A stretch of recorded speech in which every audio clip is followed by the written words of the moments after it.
And that's what feminists, I think, have used to say that masculinity doesn't exist and that we change so much, like what different religious groups do with different cultures, all what they expect from men and what they say that men should be and whatever, and the outfits that they wear in different parts of the world. Okay, it must all be cultural. But if you look at the underpinning things, I always use the example of the Scottish kilt because, it's technically a skirt. Their warrior outfit. They're doing the same thing that men always done. They just have a different outfit for it. It's not an effeminate thing. They're not trying to be women. Like, oh, well, clearly that's a warrior thing. I think you really have to look at what the intent is and what men are really trying to do. And if you look at it over time, you see that a lot of things don't change about masculinity.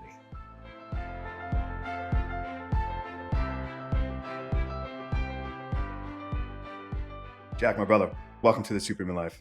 Thanks for having me. I'm really excited about today's conversation. When you look across the landscape of the men's coaching space, there's a few different buckets that I think men fall into. You have the Redfield space, which definitely want to kind of get your thoughts in around that. I feel, have a hard time putting into a box, which is a good thing, and I'm sure that's probably your goal and your attention. How do you describe yourself and the type of work that you do?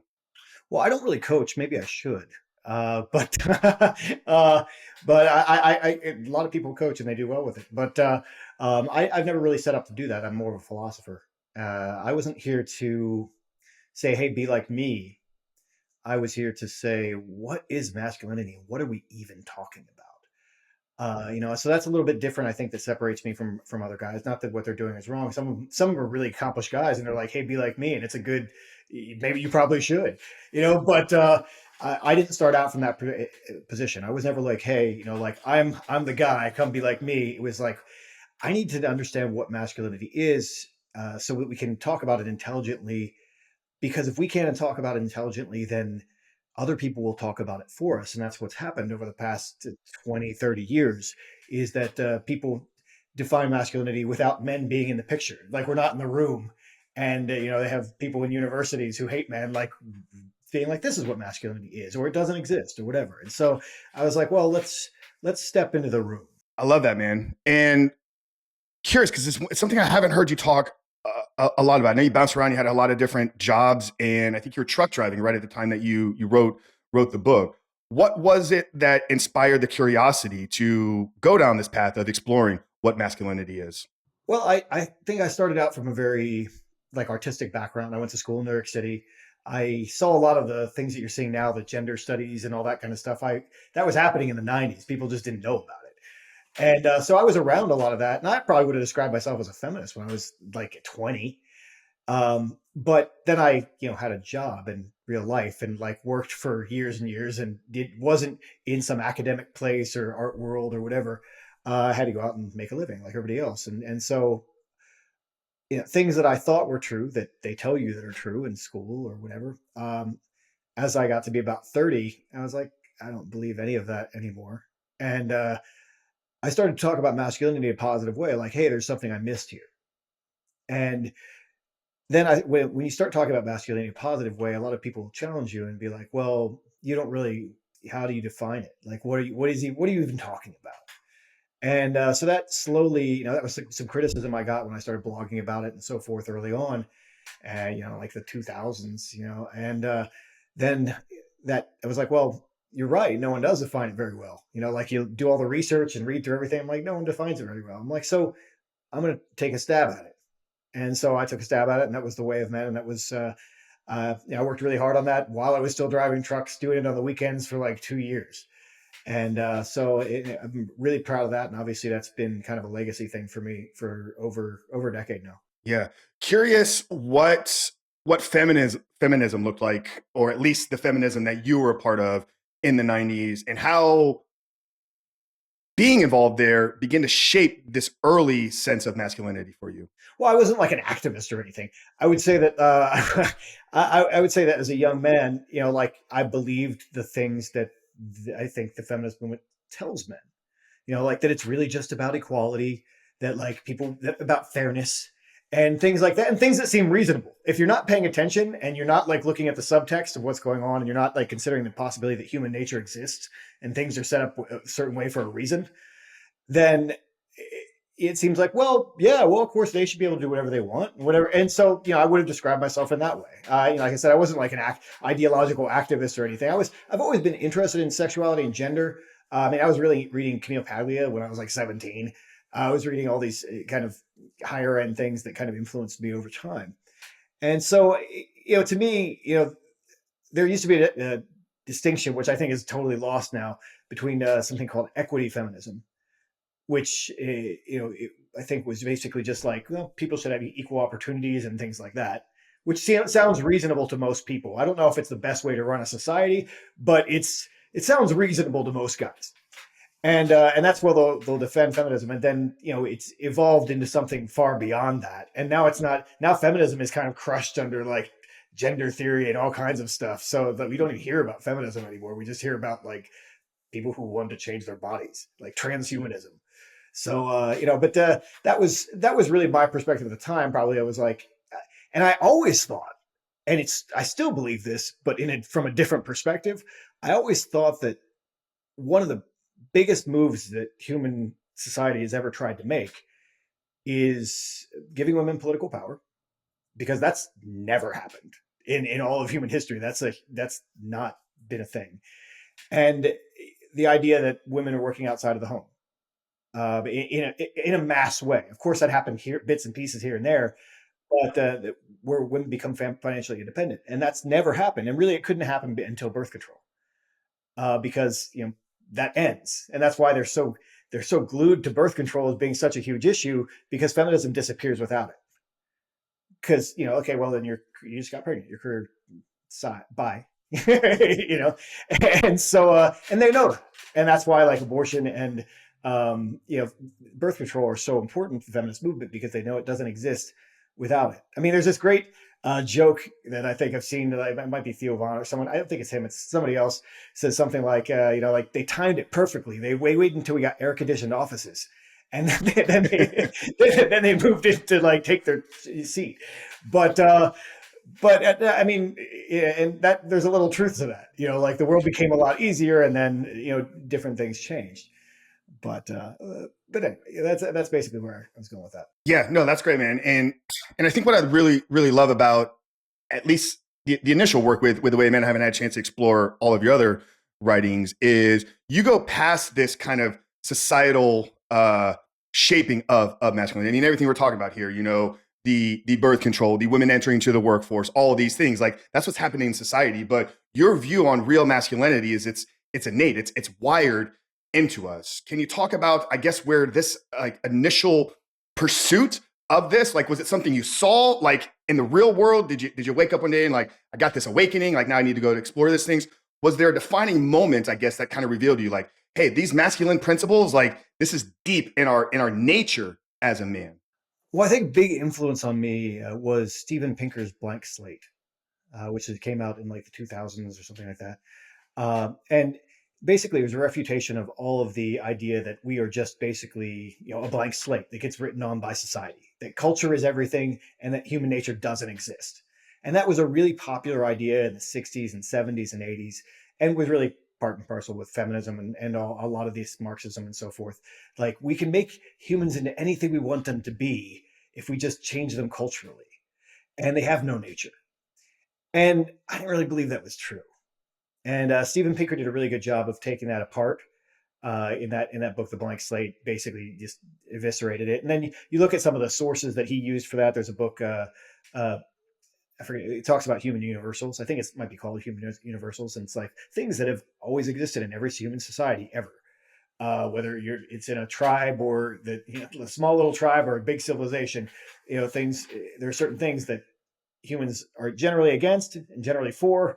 And this is the way they've worked out over time. And then also, obviously, I think understanding just moving through life and looking at the way that men and women interact, and just in the way they inhabit the world differently. And our bodies affect the way that we see the world. And I don't think that people take that into account as much as they should. I mean, like me now versus me 20 years ago.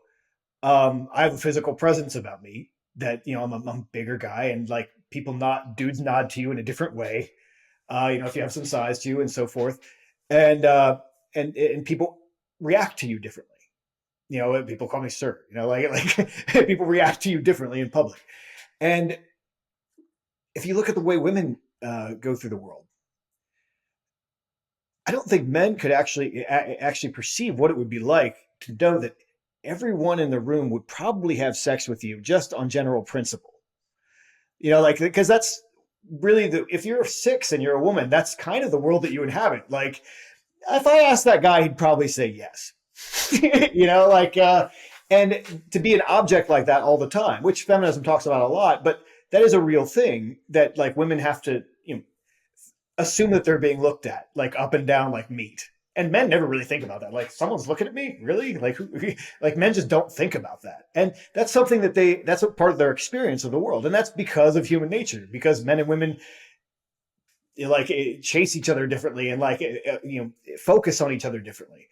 And that's it's just normal. That it's not because there's something wrong in society. That's the way that men and women have always behaved, and the way that they interact sexually, all these things. So to have that experience of the world, and also to have the experience that you're a little more vulnerable than men are. I walk through the world and I'm like not really concerned most of the time. If you go, there's some areas in town that maybe you don't want to go to that you're watching your back, but 90% of the time I'm not really that worried about my safety. Whereas women have to be a little bit more concerned about that. Where do I go? And when they aren't, it's just because they're entitled and they expect to be protected all the time. Whereas men also have to interact in the world, assuming that another guy might punch them in the face at some point. And women don't really live in that reality where because they can say anything. They can talk to a man that outweighs them by like 60 pounds and call him names and demoralize him and just say horrible stuff to him. Where if it was a dude, they'd be on the ground. But women are used to being able to say that to people who outsize them and whatever. I mean, if some dude's walking around and he's 6'5" and I'm going to be very polite. I'm not going to, I don't need to start that situation, or if some guy looks like he wants to fight, you mind what you're going to say, And so I think that inhabiting that different reality, I think is really important to understanding how men and women are different. Are we affected culturally? Absolutely. And that's what feminists, I think, have used to say that masculinity doesn't exist and that femininity doesn't exist and they're not real, is that we change so much, like what different religious groups do with different cultures, what they expect from men and what they say that men should be and whatever, and the outfits that they wear in different parts of the world. They're so different. It must all be cultural. But if you look at the underpinning things, I always use the example of the Scottish kilt because, it's technically a skirt, but it's their warrior outfit. Like they're doing the same thing that men always done. They just have a different outfit for it. It's not an effeminate thing. They're not trying to be women. It's because it's something that people understand. Like, oh, well, clearly that's a warrior thing. And so, I think you really have to look at what the intent is and what men are really trying to do. And if you look at it over time, you see that, a lot of things don't change about masculinity. I was looking for the things that are true always and everywhere. And one of the things if you think we said we were going to talk about the tactical virtues a little bit, and I'll explain that in a little bit. But one of the things I always get into is, in what society that has existed and survived for any amount of time, in what society have they ever said, the weakest man in the room is the most masculine man? Like that's not real. That's never happened. Same thing. Is the cowardly the man crying in the corner over there is clearly the finest example of a man that exists. It's like men have always been expected, always and everywhere. I don't care what culture you're in, where you are, they're expected to be stronger and more courageous. And women are given a pass on those things a little bit more, but men have to earn their place in society. And that's those are two of the ways that we judge each other. And so these things have been around always and everywhere. And that's what's important to me, is understanding that. And obviously over the years, I looked at a lot of evolutionary psychology. That's a big piece of that. And that was when you talked about the red pill or whatever back in the day. Before now, the red pill, I don't know what that means, but back in the day when I was first writing this stuff, probably like 2009, 2010, stuff like that.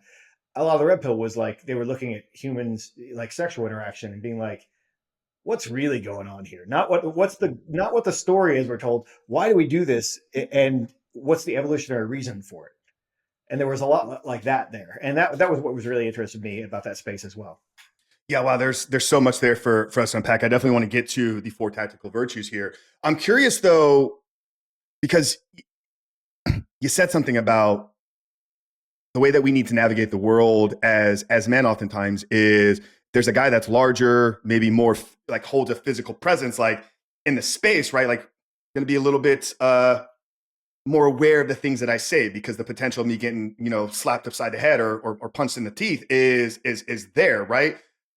I'm sure you've seen this though with the online space, right? Just in the last probably 10 years with the rise of all the social media, is we're beginning to see this place within reality where I can say whatever I want without any type of consequence. How is that tying into some of what you're saying here? Well, I mean, it's very feminine, isn't it? Yeah. It's I mean, I try not to do that because I'm aware of this. Yeah. And I've also had occasionally, doesn't happen often, but occasionally the internet does get real. And someone would come out of the woodwork like, I will fight you right now, and they're close. They might be your neighbor, so that can happen. I've been at a gym where I had a guy who was like a total communist, and he just didn't like something I posted on like Facebook back in the day. And he was all like saying he wanted to fight me and stuff. I'm like, whoa, whoa, whoa, whoa, whoa. I wasn't even talking to you. But yeah, I mean, so that is a possibility. But 90% of the time, especially if you're anonymous, which is why I have problems respecting that sometimes, especially anonymous authors. If people don't want to have social media profiles, why should they? That's not like a bad thing. You don't need to put a record of your existence out there for the government and the companies and whatever. But if you're gonna say words and try and make a statement about the world, I think that you need to kind of do that with your face and represent yourself, because man, you can say any damn thing if you're just a non 3675 whatever. You can, even if you have a cultivated personality, who's to say it's real? So I think that we can hide online in those ways from the consequences of our actions. And it's like, would you say that to that guy in real life? And the answer is usually no. Now, I personally reserve the right to talk trash about any politician. I feel like that's the American way, and that's fair. Yes. like they steal my money from me and use it for things I don't want. So I feel like that's the American way, is to be able to do that. But outside of that, I'm not gonna just run my mouth and start calling some other guy a bunch of names. Because you just don't know with guys anymore. They might, and you should be aware of that. I think it's, they always say like an armed society is a polite society. That's kind of the way that men have always interacted. You don't say words unless you want to go to that place. And yeah, it becomes a very effeminate society when you can act like someone who there will never be any consequences to your actions, and no one will ever step up and say, do you want to take my name out of your mouth? No one's going to say that, online, but in real life they would, so I think it's good practice. It's not always the way you get popular. You get popular online sometimes by talking a lot of trash. And that's what people want to do. They want to pop popcorn and listen. Oh, I can't believe he said that, knew that. But I think if you want to conduct yourself in a way that's respectful, it's like, would George Washington do that? No. You're just going to just run your mouth and talk a whole bunch of trash. No, that's trashy. I would say it's better to behave as if, it's a more masculine way of behaving. Basically, behave as if this could get ugly, because maybe it will. Yeah. So for the guys that are maybe on this side of things and are creating the content and they're getting all the hate, it's like, hey, it's a masculine trait to not respond to some of this hateful stuff, right? It's like people can throw it all at you and I'm just going to be able to boom, boom, boom, kind of just have it, bounce right off of me. Well, yeah. And also you have to, as a man, you have to be able to choose your peers in terms of what, a non 36751, I don't respect him. I don't know anything about him. He isn't better than me. I don't know who he is or whatever. He may be sitting in his basement covered in Cheetos dust. I don't know. So why should I take that seriously? I mean, I have a policy with my stuff is if you're going to talk trash to me on my profile, I'll just delete you and block you, because I don't need that. Your freedom of speech means you can say it anywhere else, but I'm not going to host it because that's my house. You don't talk trash to me in my house. Well, choosing of your peers, I think that's one of the goals that you try to get to with the book, right? The way of men is it's we don't possess these traits to attract women into our life, but in reality, we need to attract the right type of men. Can you talk about the role that the peer group plays in masculinity? Absolutely. I think it's everything. It's so important. I think that when men, basically the overarching thesis, I'll just give this of the way of men is basically that throughout society, I mean, throughout history, what have men done? They've kind of operated in small groups that had to defend a perimeter together, and they had to, hunt and fight. That was their job. Women had other roles because they have reproductive capabilities that men don't have, and they have to be out of the game for like 9 months sometimes. Like they're not. We don't have the same role. And so men had to be responsible to each other. These are these guys that you go out and take risks with all the time, whether you're fighting. Aurochs is the example I always use. People don't know what it is necessarily, but it's the predecessor of a cow, and they were pretty scary and gigantic. And we team killed those. You like like in Europe and all over the place, and all these giant animals that are really deadly. Even people hunt wild boar with spears. Even to this day, I know people who've done it, and that can get ugly. And so you have to go out with these guys and face risks together. And so I think our part of our survival strategy as men for all of human evolutionary history has been I need to embed myself and earn the respect of this group of guys. Because that's how I survive. Because without that group of guys, they need the women. They'll keep the women for their own reasons, But if you're not pulling your weight and you're like not someone they want around, see ya. Go survive by yourself, so they don't have to take care of you. And so men are, I think, they want to show that they're pulling their weight and they want to be part and accepted by a group of men. And when they aren't accepted by a group of men and they have no male peers, or I think their identity is really fragile.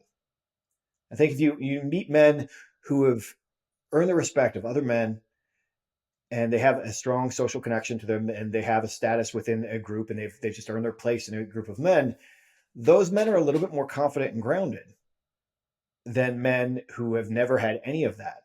And those are the men that advertisers and so forth manipulate. Advertisers, women, all kinds of people, government, you're a real man if you do what I say. Like when you buy this car or buy this thing, do this thing. You're a real man if you do what I say, because they don't know that they're real men because they don't have other men who have validated them, who accepted them and validated them. So they'll buy or do whatever they're told to kind of prove that in some way. And I think that our identity as men rests on that feeling of being accepted and respected by another group of men. Yeah. Now, Jack, I'm sure you may or may not get this feedback, but there's going to be people hearing this potentially, right, that are like, Jack, we're not living in these times where we're out hunting, and killing these giant animals together. So why do these same things need to apply to today's world? Like we have the food in the fridge. So what's the argument there? Is like we're not living in the same age and time anymore. Well, that's true. And I don't like to LARP primal living to a certain extent. I'm not going out and trying to pretend that it's easier to go hunt elk than it is to go to the grocery store, because it's easier to go to the grocery store. But on the other hand, so much of evolutionary psychology is not something that goes away. And that's where human nature comes in. The example that I always like to use for that is sex. Sex is not efficient and not logical. And okay, if the purpose of sex is to logically have children, you need to have sex X amount of times in your life, period. And there's no need for it. But look at all the resources that we use to get sex, to have sex, and people want to have sex whether they're trying to make kids or not. It's part of our evolutionary drive that happens without our permission. It's part of what we are as a species. And so if we don't acknowledge that, then outs in all kinds of different ways. You can get Jungian with that and say, it's whatever, it becomes shadow stuff. And then people do weird things because they're not having sex or because they aren't acknowledging that. So I think that the same is true with masculinity in many ways. Like if men don't have that environment, they act out in weird ways. And that's a lot of people argue with it about shooters. People who, it's like if those kids, who go out and shoot up schools or whatever, if they had a strong male peer group and a father figure, that probably wouldn't happen. And that's the case in many. It's like all these guys who are, whether they're involved in like Antifa or feminism or all these things, it's because they're looking for some way to have this experience. And if they can't have it, they're going to have it in some other way. And so, I mean, that's why, I think you need to tell young men that they need to have a gang, but you need to say, ideally funnel them towards good men who are responsible and do the right things. That's why always say jujitsu is a really good thing, because you have guys who are like, if 15, 17, 18-year-old kids come in and they're around 45, 50-year-old guys, who are like accomplished and successful and trying to make themselves better and doing all that thing. But if they don't have that, or something like it, like a school sport or something like that, where they can channel that energy, a lot of them, that's when they join street gangs, or they start doing dumb stuff with a bunch of dudes who like have no, blind leading the blind kind of like dumb stuff that young men do, because they don't have any, stronger peers, like smarter peers, older peers, anybody can guiding them, and so we need these things that are part of who we are as humans. And I think that like fighting is such a part of masculinity that like it's inextricable from it. And if you take the violence piece out of masculinity, you're actually talking about something else, because it's part of how we evolved, it's part of what we are and what men do. And so you can either channel that in a productive way, which is what sports are. Sports are basically war for peacetime. I mean, we do all the same things, they channel the same emotions and channel the same energy, and you do it in sports, and so so that you're not killing each other, and you're doing it in a productive way. And when people understood that there was such a thing as human nature, they figured, oh, like these kids need something to do. Let's give it, let's channel that energy in a good way, instead of just pretending that energy doesn't exist. Like they don't need it anymore, and then it finds way to out itself in non-productive ways. Yeah, I love the sports analogy there. And I think there's so many parallels. I mean, even in a lot of the language that we hear and use, kind of going to battle, going to war, like all that kind of stuff. You said something there that kind of piqued my interest. It's like when we understood that there was human nature, almost as a way, it's like, these are things that humans knew. And then have we forgotten them? Have they been like, why did we know it before? We don't know some of these principles now. Well, I think actually what happened with that is that there was this attitude that shifted towards science. And it was a misunderstanding of really the scientific method and the whole idea of science, really. But we got to this place where if you don't have data for something yet, then it's not real. Whereas all of human history, we operated in the opposite principle. Like, this is the way it's always been. This has always worked out pretty well. So we're going to keep this until we have a reason why we shouldn't. And we've gone the opposite direction. Like, well, we can't find a gene for that, so it's not real.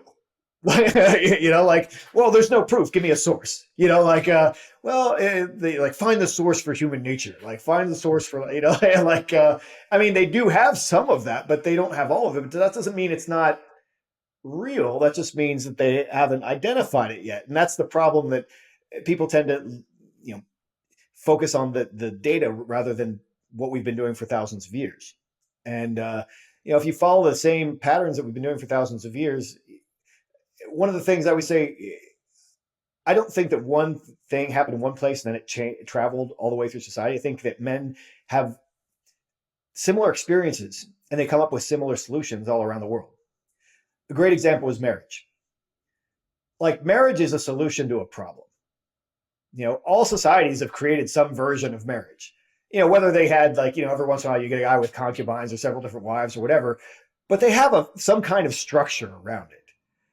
And at the end of the day, really one of the problems, it solves a variety of problems, but one of the problems it solves is paternity certainty. Is that we didn't have Maury Povich or whatever to tell us if the kid was ours back in the day. Like if my wife is pregnant, I need to know that kid's mine because I have to feed it. So we needed to know that. So they set up a thing like she has to be a virgin before she gets married. You have to, it's logical. And also, we don't want a bunch of young men running around, creating trouble everywhere. So we need to marry them off pretty quick and get that handled. And also, there are a lot of men who just aren't really like that desirable, so we need to find a place for them too. So like, like there's a lot of problems that it solved, but they invented that solution everywhere. And so we do a lot of the things in humanity, whereas the modern thing is just do away with marriage. It's who cares? Where's the data? Like why is it good? Well, it's been good for a lot of reasons, and so that I think that's just another example of like the way that we've kind of just ignored the wisdom of the past. Yeah, you briefly mentioned it early on, so we get to it, and it's kind of sits as the I guess the foundation of the book is these four tactical virtues of men that you kind of write about and talk about in the way of men. Ask a series of questions here, and hopefully not too many. We can kind of run through them. Can we define masculinity? Because I actually don't think we've given it a definition. So I'm curious if you either have one or the one that you use. And then how did you get to these being the four tactical virtues, and what are they? We'll kind of open up that box. Okay. Yeah, I've never come up with a single sentence definition of masculinity. Yeah, I can define man, so we don't get confused about that. That's because that's become a thing now. Like I feel like if you have an XY chromosome, you're good. Like you're an adult with an XY chromosome. Let's stick there, because otherwise, if you don't do that, clearly that creates a lot of confusion. So we'll start there, and then and I feel like all those guys are real men. We don't have to like do this little game where we just shame each other into like those are all real men. They have good or bad qualities, and we can talk about those. But masculinity itself, I think, is the exhibition of these qualities that you would need to be a viable and desirable member of that hunting and fighting gang. To do the role that men have done for 90% of their evolutionary history, more than 90% of their evolutionary history, and are still doing today. It's not like it's outdated. All the people who said that everything was, it's a modern world, we don't have those things anymore, tell that to people in Ukraine that they're handing machine guns to. Oh, what? Really? They were telling them that like 10 years ago, but who's to say? Who's to say that this won't be a mess in 10 years? It kind of looks like it might be. So we may still need to be to do the hunting and fighting thing that we've always done. But so to show that you're a good, it's like, what would you do to other men to show that you're a good member of that team? And I when I looked at this, I really kind of back analyzed it like in reverse. Like, what are the signals that we're getting from like say an extremely effeminate man? What are the signals that we're getting? So we're like, that guy's probably gay, and I can tell it from 3 blocks away. Like that is an effeminate man, and not like gay sexually, just like there's certain dudes that are just really effeminate, and they what signals are they sending? And well, their posture is really fluid. They don't look like they're going to hold their ground at all. I mean, that's a big part of it. Is like they don't look like they're going to be able to do any hunting and fighting, do they? They're not going to hold their ground. They're not going to be assertive, which may not actually be true. They might be very assertive, but like they don't look like they're going to be. And so the qualities that I talked about in The Way of Men are strength, courage, mastery, and honor. And those, I think, were the easiest ways for me to say, what do these guys who are trying to survive together in a primal environment where it's kind of a state of emergency, what do they need from each other? And back when it was popular, it's not anymore, but I always used to say, like, if the zombies attack right now, if you're in a room, what are you looking for with the other guys in the room? Like there's the guy crying in the corner. No, there's who are you looking at? And it becomes real. That's where masculinity is in that moment. What are you looking for in those guys? And we read that when we look at each other as men and evaluate each other as men, we see those cues. We're just not necessarily articulating them. And so I try to do that, like, strength. And I always say that's not powerlifting strength. That could be a variety of things. I mean, we became predators because we could run fast, there's all kinds of things that are part of strength. I like might sometimes as well. Like, how effective are you at exercising your will, like power? So like, all that kind of strength, fighting skill, whatever. And then courage. Is that guy assertive? Is he going to run away when we go to attack the zombies or the Aurochs or whatever, or is he going to stand his ground with us? And you can tell when guys give off really, really submissive, non-courageous signals, and then you can tell when they seem pretty solid. And usually, I mean, the guy who seems pretty solid is the guy you're going to associate as being masculine, right? I mean, like that's like, oh, okay, he's confident. He's going to stand his ground. He's like, he doesn't seem like a guy who can push him around, and seems like he's not afraid of everything. He's confident. And so and then the third one was strength, courage, and then mastery. And I use that as a word because men also have to be good at things.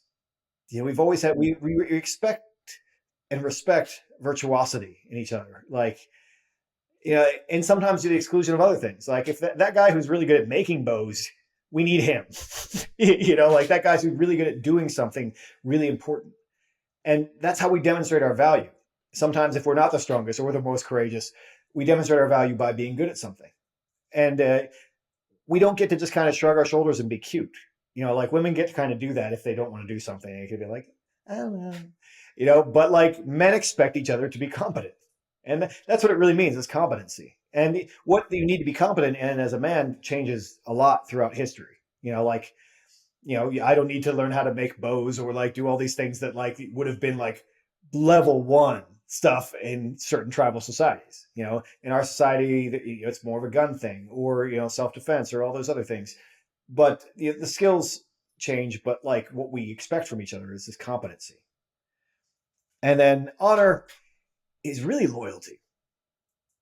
And because honor has a lot of definitions and it can get really confusing. It can be very superficial, like honor, like National Honor Society or something like that. It's used for everything as a synonym for everything good.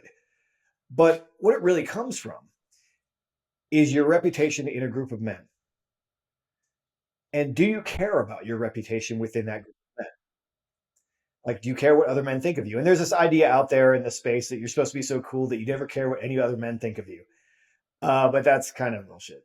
Like that's not really how men have ever interacted. Anyone who's worth something has an idol, has a bunch of guys around him who he really respects. And he wants them to think well of him. And that dictates his actions to a certain point. Well, what would these guys think if I did that? And that's really kind of the basis of honor, is protecting your reputation within that group of men. Now, does it become really negative sometimes because it can be manipulated? Yes. Like you have to do X to, it's a way for men to be like, if you don't do what we say, then we won't respect you. And therefore, like, it's just a way to control men. But in its essence, it's like, I care about the reputation of these guys around me. And if you look at guys who have been in platoons and so forth in the military, and they've been in groups together, like special operations guys who are in tight teams and stuff like that, they understand this implicitly. They'll be like, oh, well, yeah, I mean, clearly I have to respect those guys and they have to respect me, or things go sideways really quick. So, I mean, and that's been something that I've gotten to see because of the way men being successful and so forth, is I've gotten to talk to a lot of those guys. And the values that I talk about in the way of men are very much what those special teams guys actually understand, because they exist in that environment of a small group of men hunting and fighting together in extreme situations.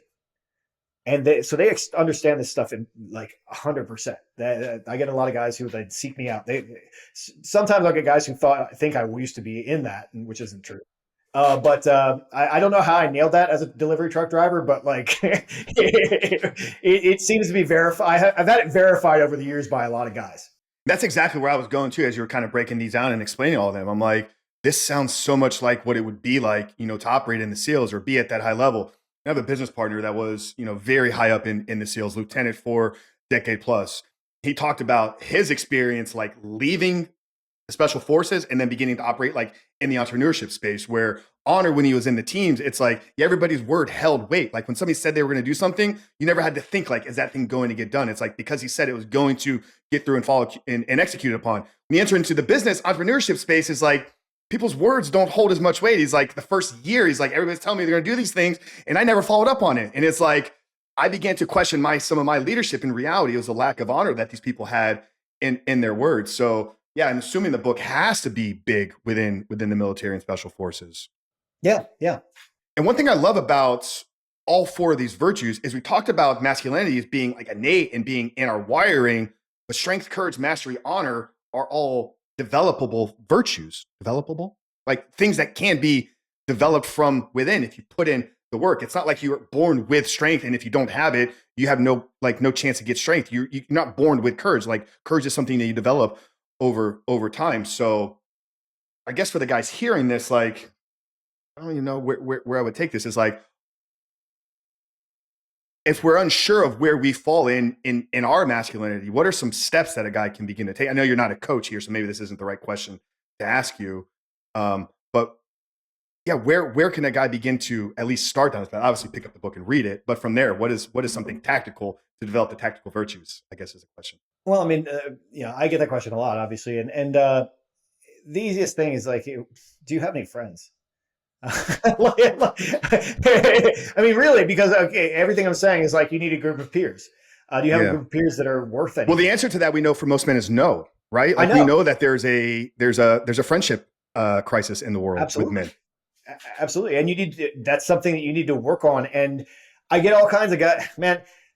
I mean, I'm running a group right now, and I don't have a problem with that with my group. Maybe with people applying and stuff like that. It's like, uh, you know, dudes want brotherhood all the time. They say they want brotherhood and accountability, and they've heard that they should want those things, and they want those things, and whatever. But the dude who really wants it will get in the car and drive for 5 hours to go get it. Like it's like you have to make time in the modern world. If you don't have, yeah, it's easy to say you want those things, but then you're busy and things come up, and then people are usually operating that way but male friendship takes a really long time to develop because we have a high trust threshold. Like men don't like instantly like, oh, hey, we shook hands, now we're best friends. Girls will kind of like they'll like share super emotional stuff like right off the bat. Dudes, that probably won't happen. Like my oldest friend is when I was driving trucks. I talk to him maybe once every 6 months now, but it's like we were never. It's like we talked yesterday every time we talk because we spent 9 hours a day in a delivery truck together for like 3 or 4 years, and so we know each other.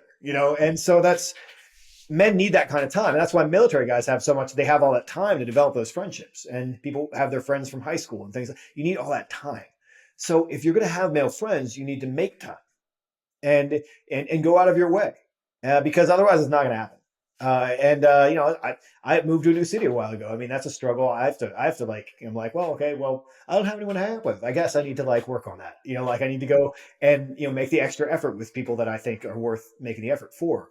And the other thing I always say, which is a broken record thing, and it's kind of like everybody says it anymore. But I mean, I think some kind of martial arts.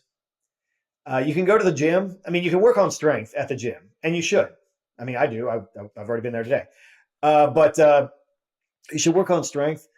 But no one talks to you at the gym, unless they're very specific gyms that you go to that are like talking gyms. Like sometimes powerlifting gyms are that way, and sometimes like there are certain kind of gyms that are like that, but not your Globo gym that most people go to. Everybody has their headphones in. No one's going to talk to you.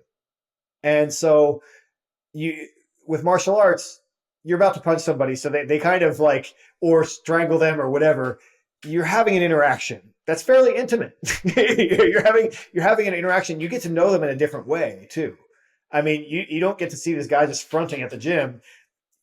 If you're rolling with him, you kind of find out if he's supposed to right away.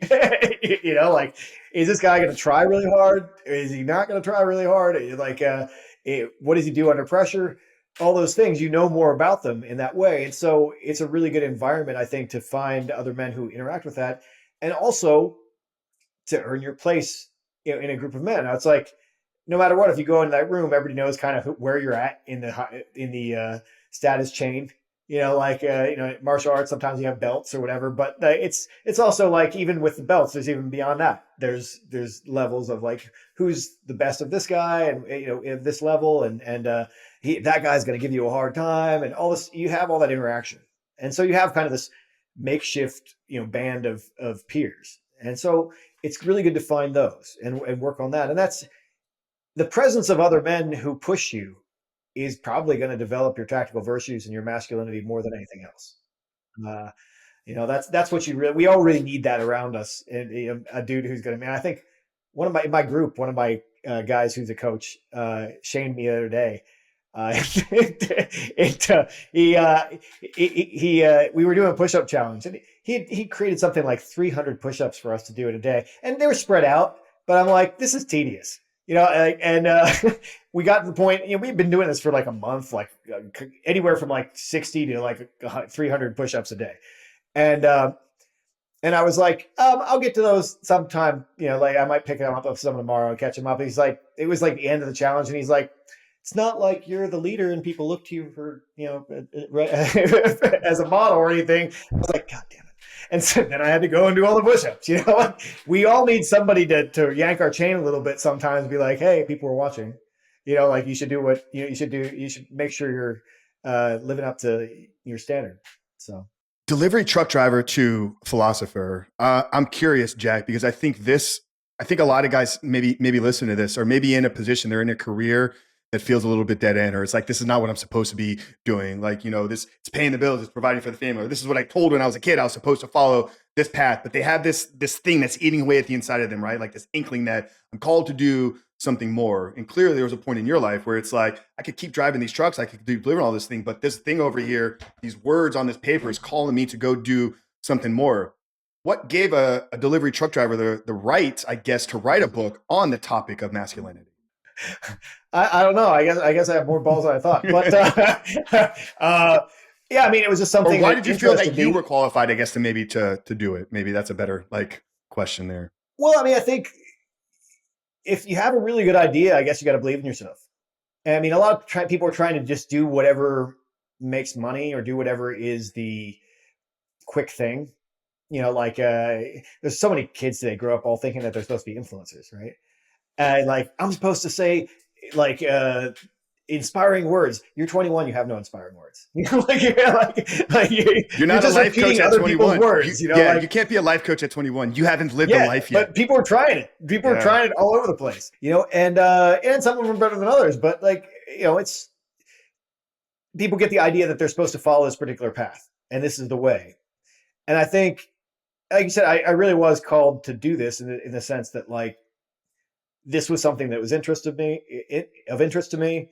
I was very passionate about it. And I felt like I had a take that no one else had. And that I had something important to say that I needed to say. And so you have to make the investment in doing that. And it's not going to be the same for everybody. And, a lot of people are always like, how do I find my purpose in life? Or how do I find meaning in life? And I would say, if you don't know what it is yet, go do some work for somebody who has it. Go help some guy who has it. And either you're going to come out of that with he had a good way, but I think I can do it better. Or you're just going to be great at helping that guy, and you're going to help him create something, and that's going to be good too. Because not everybody has the magic thing, but you can still have a purpose in life. It just doesn't have to be this original purpose that you made up. So I think that it's just, take a chance and put a lot of the work in and try and make it as well as you can. I mean, I got criticism on The Way of Men when it came back from me when I thought it was done, and I got criticism back from somebody who I really respected, and I had to spend another 6 to 8 months rewriting it because he was like, it was a PhD in physics, and he's like, this don't read good. He's like, this thing that you said though about the perimeter, the campfire thing, that's good. You go with that. So I moved a whole bunch of stuff around and did all kinds of different things, but you need to, really make it the best you can. I'm doing that right now. I'm working on a project that's kind of really out of my wheelhouse and something that's challenging to me. I do pretty good Maximus speeches. If you've ever listened to an audiobook of me doing stuff, that's kind of something I had to develop to do this. And I basically put everything that I wanted to say to men right now, more or less, in terms of myth and a conflict with nihilism and all this stuff, into one of those speeches, one of those cinematic kind of speeches. And I went into a studio and recorded it professionally, and I had it orchestrated. So I have it has a soundtrack now that's Hans Zimmer fucking soundtrack, and then I'm in the process of getting as shredded as I possibly can, because I rented a green screen and we're going to go in and shoot it. And I'm basically going to shoot a scene from a movie, and we're going to put clouds behind me and the whole deal. And so I'm gonna make a little mini movie about of me giving this speech, which is a crazy thing to do, but I felt like called to do. I was like, this is what I really want to do, and I'm a little bit afraid to do it, so I should probably do it. And so it's going to cost a ton of time and money and whatever, but I feel like it's the right thing. And maybe people say it's stupid, maybe they'll like it, maybe they'll think it's awesome. I think it's awesome. I already have it planned in my car, so I like it. But Yeah. yeah, I mean, so find something like that, that really isn't just the easy thing, but is something big that calls to you. But all this has come over the years. I mean, when you sat down to write the first version of the book, you weren't like, a decade later, I'm going to be shooting this movie. It's like, no, I got the first thing in front of me that I need to get done. And then the next thing gets opened up, and then the next thing gets opened up, and Oh then the next yeah. thing gets opened up. Oh yeah, yeah. I never thought that I would make a living off that book. Like, never in a million years did I think that that was possible. In fact, when it first started to do well, because it was a slower build, and, the first 2 years I didn't make that much money, when I first started to do well, I went to tattoo school because I was like, I got some money here. I better hurry up and get a trade so I don't have to drive trucks for the rest of my life. And I'd gone to art school, so I was like, I'll learn how to tattoo, and I'm like, I'll get a trade so I have like something, a viable skill that so I don't have to keep doing stuff like this. And so I did that, and then I actually had opened up a tattoo shop and a powerlifting gym. Is when I finally quit my like job. And so I thought I was going to be a tattooer at a powerlifting gym, and I did that for a little while. But then all of a sudden I was making more money selling patches and books and stuff like that. And I'm like, why am I trying to interpret what people want on their body? But I just tried to take steps that were like, well, how am I going to survive and go to the next step? Two virtues at display right here, though, right? Courage, the ability to take risks, to step into fear, and mastery. It's like, damn, I need to learn some skills. Like driving is great, but it's like it's not going to pay the bills. Incredible. It's like your own, like you're literally a student of your own work. I I try. think is awesome. I think is awesome. Jack, there's a quote in the book, man. I really wanted to kind of unpack here a little bit with you. One of the things you say is a man who is more concerned with being a good man than being good at being a man makes a very well behaved slave. What do you mean? Well, people were looking for the "you're a good boy," kind of like you're a good boy, you're doing the right thing, whatever.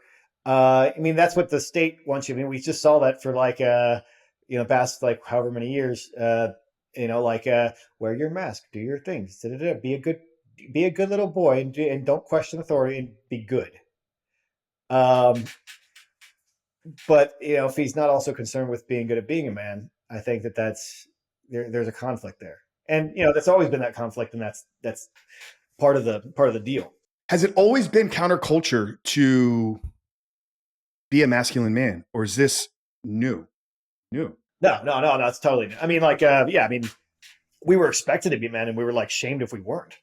For most of human history, we've never been shamed for being men. We've been shamed. I mean, there's a thing that happens when you get into warriors coming back into the city. There's always a thing, and that's very old. Like, oh, these guys who've just been cutting people's heads off, we don't trust them so much anymore. In the way that like I don't trust litigators sometimes. Like you lie to people, and make them say things for a living. Like that creeps me out. Like very similar thing. That goes on there. But yeah, I mean, I think that men have always been expected to be men, and to fill that role that we've always filled. But even in something like upper class British society back in the day, or like when dudes still dueled and things, it's only been very recently that's been under attack, and it's obviously been under attack for very specific reasons. Like whenever you want a population to be passive, you make masculinity bad, right? I mean, that makes perfect sense, right? It's like you don't want dudes who are going to stand up for themselves. Like you don't want that around. So, Do you feel we're turning a corner here? Like, are people beginning to wake up with books like yourself and a lot of the work and many of the people that you're involved in? Like, are we beginning to see a change? And where do you see, like, I guess, are you optimist or yeah, are you an optimist about where the future is going? I don't know if I can say that,